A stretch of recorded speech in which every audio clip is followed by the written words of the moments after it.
UDF Kodungallur municipal കമ്മിറ്റിയുടെ നേതൃത്വത്തിൽ കൊടുങ്ങല്ലൂരിൽ വികസനം എവിടെ പാഴായ 10 വർഷങ്ങൾ എന്ന മുദ്രാവാക്യം ഉയർത്തിക്കൊണ്ട് ഉപവാസ സമരം നടത്തി. വടക്കേനടയിൽ നടന്ന ഉപവാസം ബെന്നി ബെഹനാൻ MP ഉദ്ഘാടനം ചെയ്തു. അതിലൊന്ന് കൊച്ചിൻ എയർപോർട്ടാണ്.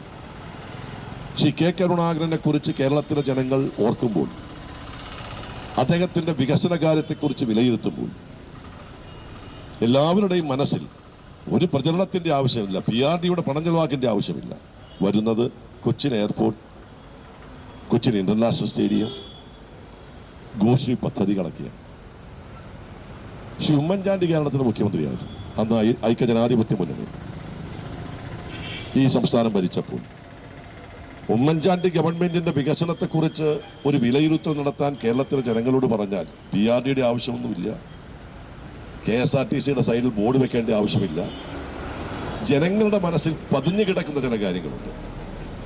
അതിലൊന്ന് Kochi metro, Kochi water metro,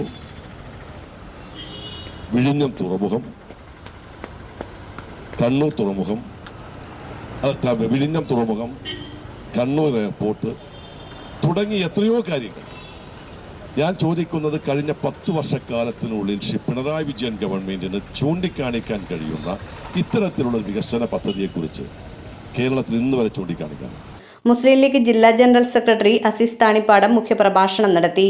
Kodungallur block Congress president ES Sabu, Muslim League മണ്ഡലം പ്രസിഡന്റ് യൂസഫ് പടിയത്ത്, TM നാസർ, മണ്ഡലം Congress president PV Ramanan, KP Sunilkumar, P Venugopal, KN Sajeevan, AR Ramadas, NI Nisar, Kavitha Madhu, Princy Martin, Rajesh, advocate PH Mahesh, TP Parameswaran, MA Muzammil, AR Baiju, Nishaf Kuriappally, KS Kamaruddin, KG Muraleedharan, Sanil Sathyan, Sunil Kalarikkal, ES Sagir എന്നിവർ പ്രസംഗിച്ചു.